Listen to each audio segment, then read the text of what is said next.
All right, everybody, coming at you from the beautiful Grey Highlands today for our market update. I hope everybody's doing well at the beginning of June. We had some really interesting stats released to us from our board this month. We have inventory that we haven't seen since pre-pandemic, and it's well above the monthly average as well. So inventory levels not seen since 2018, with a focus on a surge of listings in the $1 million plus price point, which is not surprising. As people's mortgages are coming up for renewal, mortgages are a little bit high. We're starting to see people say, hey, you know what, maybe it's time to cash out. We're also seeing people, looking like they want to get out of the city once again, as kind of the urban decay takes hold. Just a little side note here. We moved to Hamilton with our family 8 years ago, and it was a city full of hope and optimism, promise. There was great small businesses. We were seeing commercial corridors come to life. And really since the lockdowns, that has changed quite a bit. Small businesses are going under. Obviously, we're in an inflationary environment. Wages are going up. It's very, very hard to be a profitable small business. We have been completely taken over by encampments in Hamilton. Bayfront Park, you can't watch there. The very first picture I took of myself and my family and my sons was at Bayfront Park with my dog, and now you can't even walk there. So that kind of hope and optimism for the revitalization of the lower city really is waning. So folks are a little bit bearish on that, and we're seeing that reflected in certain neighborhoods where people were willing to move to, willing to invest, say, hey, you know what, I'm really cool, we're going to be part of the rejuvenation of this neighborhood. Now folks are saying, I really don't want to live by petty theft, needles, encampments, places that are really not safe, where our public places have basically been surrendered to open air drug markets. It's not good for anybody. But back to real estate quickly, but that does definitely have an effect. We were going to list several houses that were affected by encampments right around them, where the feedback basically was, hey, my guys wouldn't even get out of the car to go in and see that place. So it is having an impact. All right. So our unadjusted benchmark price was still quite high, around 868. Now, this doesn't surprise me. We still have nowhere near enough houses.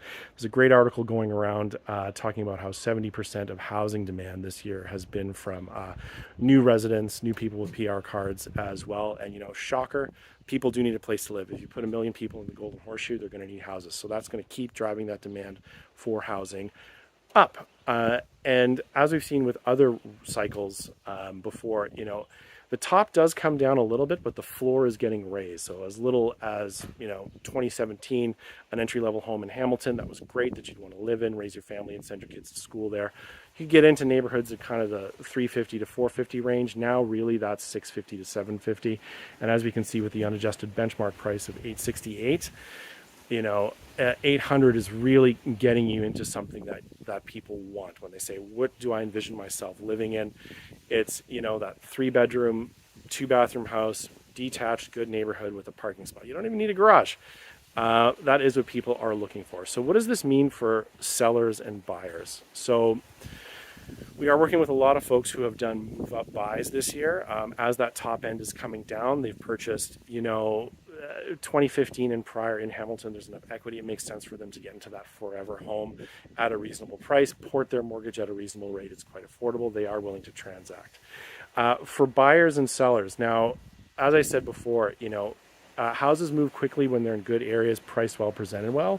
Sellers are being more realistic about their pricing. They understand that they're not going to get those crazy 2021 prices, but they do want top dollar for their home. They're like, you know what, let's just price it at market value, see what we have an activity, and that has been our strategy this year, and we've been getting houses sold quite quickly that way. Not the flurry of showings that we've had in the past, but everyone who's showing up is a legit buyer. So buyers, at the most opportunity where we've seen the most decreases, obviously that condo market is absolutely cratered. You can walk into any 2-bedroom condo you want and lowball and get your foot on the ladder as those prices are coming down. Condo corps, interestingly, have been hit where they have inclusive utilities. The carbon tax has absolutely killed them. If the reserve fund isn't big enough, you get a $200,000-$300,000 carbon tax bill for your gas for all your units. It's going to be some assessments coming. So an interesting untold fact about how the carbon tax is affecting condo corporations. But if I was a first-time buyer, $650,000, the question you have to ask yourself is, okay, what does that get me? That 2-bedroom bungalow on the mountain, or an entry-level home in the lower city. Do I really want to live there, or do I want to rent my primary residence, which is very, very cheap? So right now there's over 100 3-bedroom townhomes in good neighborhoods that you can go and rent between $2,500 and $3,500 a month, way less than a mortgage. And do I take that money and invest it into an income-producing asset? Maybe, it's a little unconventional, but as, this inflationary environment continues and the high cost of living continues, we're starting to see people turn towards those options. And seniors too, we're getting a lot of calls from the retired crowd, from folks who are carrying relatively small mortgages. And when I say relatively small, I mean, $200,000, $300,000, $400,000, $500,000 mortgages. But when they are having to renew on a fixed income at a high interest rate, they're starting to think, oh my gosh, do I have to do a reverse mortgage? Am I moving with my kids? Am I renting? What is my house even worth anymore? So we're starting to see these family homes, I do think will start coming on the market much more. We still have nowhere near the building cost, the construction that we need for what people actually want to buy. We have some MLI select changes for rental stock where, that's a whole other subject. We won't get into that. But housing starts are down across the board because it's just not profitable for people to build buildings. So, moving forward, what does this mean? For sellers, it's very, very important that you're incredibly realistic about what you have, what you expect to get, and do stay strong on your price. Pricing at or slightly below market value, you're likely going to get a good result. It depends on how quickly you need that capital. But there's really no need to fire sale or panic list your price low. You can list your price for what it's worth.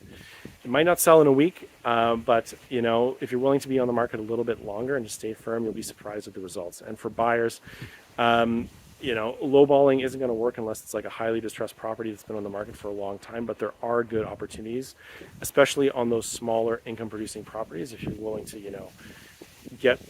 do the work and get it done. So just want to take the time to thank everybody for watching this video. Thank all of our clients this year. If you have questions about your upcoming renewal as well, give us a call. Always happy to provide an equity update. At least you know where you stand in this marketplace if you have to move quickly, and there may be other opportunities outside of the city as well. Hope you're all well. See you on the next one.